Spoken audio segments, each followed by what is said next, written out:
kila mmoja lazima aingize fikra zake kwenye ubongo wake kwamba kuna siku na mimi nitaondoka duniani hapa.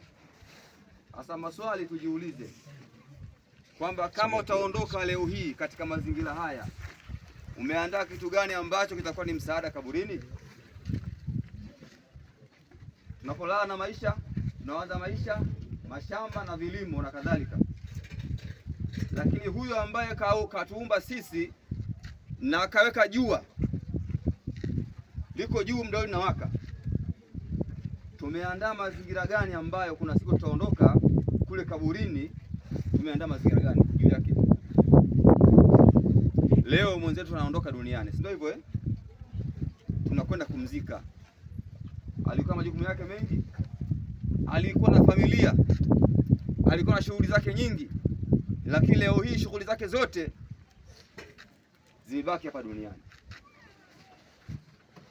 Na haya maisha ya dunia, ndugu zangu, ni starehe ya muda mfupi.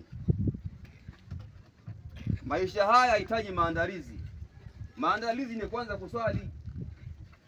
Wewe kama uswali, ndugu yangu, hiyo ni hasara kwako wewe. Leo tukiongea habari ya kuswali, watu wana mpango, sio hivyo Tuko mpango na maisha ya dunia, maisha ambayo baada ya muda mchache unazikwa na sanda ya 30. Hebu niambie, ulikuwa na nyumba, ulikuwa na kila kitu, mashamba, kila kitu, maduka, kila aina ya maduka, ulikuwa na magari, lakini leo baada ya kufa gharama yake ni sanda ya 30. Hayakuwa maisha ya dunia, ni starehe ya muda mfupi. Leo ndugu zangu, swala la kifo jambo la kawaida. Tunapiga story. Angefahamu kama nikienda kule nitakufa, singekwenda.